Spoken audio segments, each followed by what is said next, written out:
سود کا نظام پوری دنیا میں رائج ہو گیا. وجہ کیا ہے؟ چند انسانوں کے مفاد اس سے وابستہ ہیں لیکن انسانیت کا بیڑا غرق ہو رہا ہے. تو یہ قرآن کے واضح الفاظ ہیں کہ بھلا اس شخص کو آپ نے دیکھا جس نے خواہشات اور اپنی پسند کو جو ہے معبود بنا لیا ہو. تو یہ جو کہتے ہیں نا میں گاڈ لیس ہوں، یہ سب جھوٹ ہے. اگر خدا اصل کو آپ نے خدا نہیں بنایا تو آپ جھوٹوں کو خدا بناؤ گے، خواہشات کو خدا بناؤ گے. اور اللہ فرماتے ہیں یہ سب سے بڑے گمراہ ہوتے ہیں. وَأَضَلَّهُ اللَّهُ عَلَىٰ عِلْمٍ، یہ وہ شخص ہے جس کو علم کے باوجود اللہ نے گمراہ کر دیا، کیونکہ یہ عقل بہت استعمال کرتے ہیں. تو عقل بھی ہے ان کے پاس، ان کو صحیح نالج بھی ہے، پتہ ہے کہ ہم جو بات کر رہے ہیں وہ غلط ہے، اس کے باوجود اللہ نے ان کو گمراہ کیا ہے، کیونکہ یہ زیادہ تر پڑھے لکھے لوگ اس برائی میں مبتلا ہیں. تو کیوں گمراہ کیا؟ ضدی، تکبر اور ہٹ دھرم. تو اس بیس پہ اللہ نے ان کو، دیکھیں گمراہی کے دو اسباب ہوتے ہیں، ایک علم نہ ہونا، ایک علم ہونے کے باوجود تکبر کی وجہ سے. جیسے شیطان جو گمراہ ہوا ہے نا، وہ کم علمی کی وجہ سے نہیں، کبر کی وجہ سے، حسد کی وجہ سے. تو اللہ فرماتے ہیں ان کو اللہ نے علم کے باوجود گمراہ کر دیا. وَخَتَمَ عَلَىٰ سَمْعِهِ، ان کے کانوں پر مہر لگا دی ہے، دلوں پر مہر لگا دی ہے، آنکھوں پہ پردہ ڈال دیا. یعنی گمراہی کے جتنے اسباب ہوتے ہیں اللہ نے ان کے لیے پیدا کر دیے. جانتے بوجھتے ہوئے بھی جب انہوں نے ہدایت کو فالو نہیں کیا تو اللہ نے بھی ان کو اندھا بہرا بنا دیا. اب ان کو حق سمجھ میں آئے گا ہی نہیں.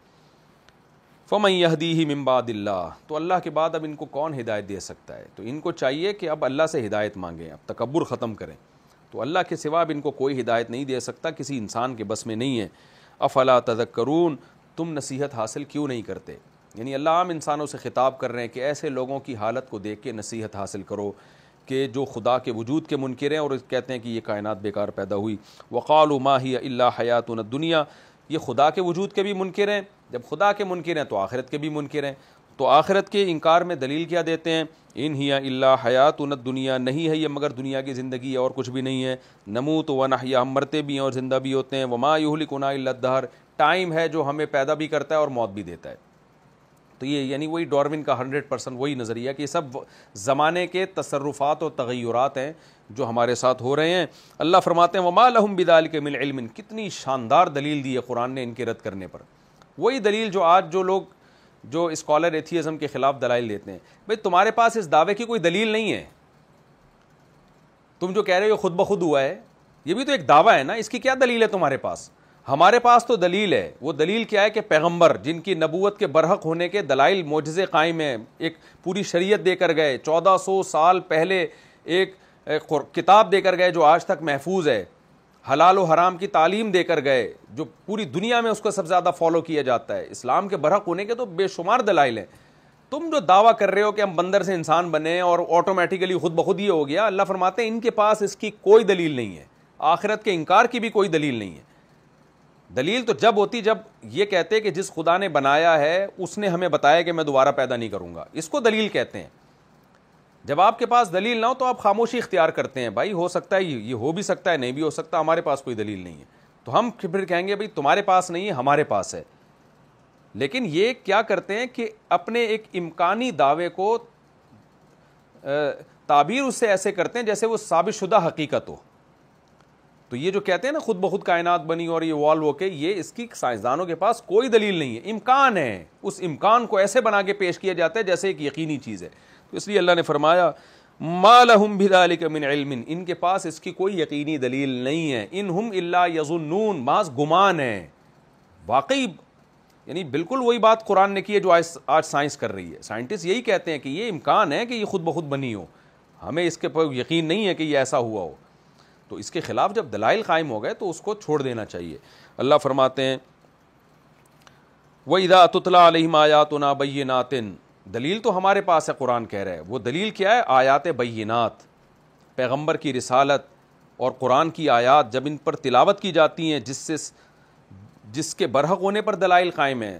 دیکھیں آخرت دوبارہ ہوگی کہ نہیں ہوگی، موت کے بعد دوبارہ زندگی ہے یا نہیں ہے، اس کے لیے عقلی دلیل نہیں چل سکتی کیونکہ عقل سے یہ فیصلہ کر ہی نہیں سکتا. اس کے لیے دلیل چلتی ہے کہ جس نے بنایا ہے وہ اگر دعویٰ کرتا ہے کہ میں دوبارہ پیدا کروں گا اور اس کا دعویٰ ہم تک یقینی ذرائع سے پہنچ جائے، جس کو مخبر صادق کہا جاتا ہے، سچے انسان کی خبر ہم تک پہنچ جائے جس کے سچ پر دلائل قائم ہو، تو ہم اس کی بات کو مان لیتے ہیں. اس کی مثال ایسے ہے، میں یہاں بیٹھا ہوں، مجھے اطلاع ملی کہ فلاں جگہ پہ کوئی بم پھٹا ہے.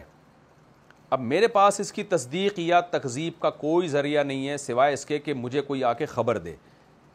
تو کسی نے آ کے خبر دی کہ ایسا ہوا ہے, تو میں اب کیا, میرے لیے دلیل کیا ہوگی؟ میں یہ دیکھوں کہ یہ خبر دینے والا سچا ہے یا جھوٹا, میں اس کی تفتیش کروں گا. اگر یہ ثابت ہو جائے کہ یہ سچ بولتا ہے تو میرے لیے یہ کافی ہے, کیونکہ میں وہاں تک پہنچ نہیں سکتا کہ جہاں یہ واقعہ ہوا ہے.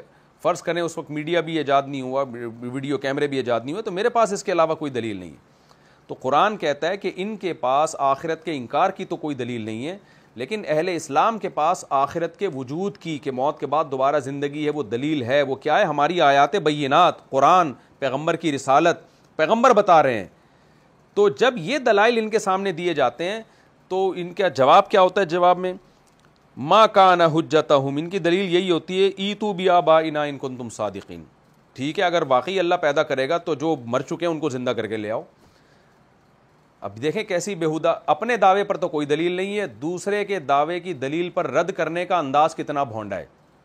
حالانکہ کہیں بھی اس طرح سے کسی کے دعوے پہ رد نہیں کیا جاتا. اللہ کہہ رہا ہے میں مستقبل میں مردوں کو زندہ کروں گا, تو آپ اس پر تو بحث کریں کہ اللہ کہہ رہا ہے کہ نہیں کہہ رہا. محمد صلی اللہ علیہ وسلم اللہ کا پیغام ہم تک پہنچا رہے ہیں, تو اس پیغام میں سچے ہیں یا جھوٹے ہیں, معاذ اللہ, یہ تحقیق تو آپ کریں. اور اس کا پورا پورا رائٹ دیا ہے اللہ نے آپ کو کہ آپ تحقیق کریں نبی کی نبوت کے بارے میں, آپ کی سیرت کو پڑھیں, آپ کہ آپ واقعی اللہ کے سچے پیغمبر تھے, پچھلی کتابوں میں آپ کے بارے میں کیا لکھا ہے, یہ سب تحقیق کریں. یہ کوئی دلیل نہیں ہے کہ آپ یہ کہیں کہ ٹھیک ہے جو ابھی مر چکے ہیں ان کو زندہ کرو. بھائی اللہ نے یہ دعویٰ کیا ہی نہیں ہے کہ جو ابھی مر چکے ہیں میں آج ان کو زندہ کروں گا. اللہ کہہ رہا ہے میں قیامت میں زندہ کروں گا. ابھی کیوں زندہ کرے گا اللہ تعالیٰ ان کو؟ تو یعنی ان کے پاس کوئی دلیل ہے نہیں, اور سامنے والے کی دلیل کا ان کے پاس جواب نہیں ہے. تو اللہ نے اگر ابھی ہی زندہ کرنا ہوتا تو پھر تو مشاہدہ کا علم ہو جاتا نا, پھر غیب کا علم تھوڑی ہوتا. جو مرا اللہ اس کو زندہ کر کر کے دکھا رہے ہوتے, پھر اتنے دلائل دینے کی ضرورت کیا تھی؟ یہ تو ایسا ہی ہو گیا کہ اللہ جنت دکھا دے, جہنم دکھا دے تو ہم یقین کر لیں گے, دکھا دے ہمارے سامنے. تو بھائی دکھا جب دے گا تو پھر ایمان کا موقع ختم ہو جائے گا. ابھی آزمائش ہے, سوچنے کا تمہیں موقع دیا ہے. تو کسی چیز کا نہ ہونا اس کی دلیل نہیں ہے کہ وہ پاسبل ہی نہیں ہے. ایک شخص کہہ رہا ہے کہ میں فیوچر میں یہ کام کر سکتا ہوں, تو آپ کہیں گے ماضی میں تم نے کیا ہے, تو ہو سکتا ہے ماضی میں نہ کیا ہو. وہ دعویٰ فیوچر کا کر رہا ہے, ہو سکتا ہے اس نے ماضی میں نہ کیا ہو. تو ماضی میں کسی نے کام نہ کیا ہو تو اس کا بھی امکان ہے کہ فیوچر میں ہو سکتا ہے نہ کر سکتا ہو, اس کا بھی امکان ہے کہ فیوچر میں ہو سکتا ہے وہ کر سکتا ہو. تو اللہ تو کہتے ہیں کہ تم بھی تو مردہ تھے نا, ہم نے پانی میں جان ڈال کے تمہیں انسان بنا دیا, تو اسی سے دلیل پکڑو کہ دوبارہ بھی پیدا کر سکتا ہوں میں. تو اس لیے اللہ نے فرمایا کہ ان کی کوئی دلیل نہیں سوائے اس بات کے کہ ٹھیک ہے ہمارے باپ دادا کو لے آؤ اگر تم سچے ہو. قل اللہ یحییکم, اے نبی آپ ان سے کہہ دیجئے کہ اللہ تمہارے باپ دادا کو زندہ نہیں کر رہا, لیکن یہ اس کی علامت نہیں ہے کہ وہ کر نہیں سکتا. پیدا بھی اسی نے کیا تھا, موت بھی اسی نے دی ہے. جو پہلی دفعہ تمہارے باپ دادا پیدا ہوئے تھے وہ بھی اللہ نے پیدا کیے تھے. قل اللہ یحییکم ثم یمیتکم, اے نبی ان سے کہہ دیجئے اللہ ہی تمہیں زندگی بھی دیتا ہے, اللہ ہی تمہیں موت بھی دیتا ہے. ثم یجمعکم الی یوم القیامہ, پھر وہ قیامت کے دن تم سب کو جمع کرے گا, جس کے شک واقع ہونے میں کوئی شک نہیں ہے. ولکن اکثر الناس لا یعلمون, لیکن اکثر لوگ اس بات کو نہیں جانتے کیونکہ اس میں غور و فکر ہی نہیں کرتے ہیں. تو یہ رکوع بھی الحمدللہ ہمارا کمپلیٹ ہو گیا. اب ہم انشاءاللہ اگلے ایپیسوڈ میں سورہ جاسیہ کا آخری رکوع یعنی رکوع نمبر 4 اور 25ویں پارے کا رکوع نمبر 20 ہم انشاءاللہ شروع کریں گے.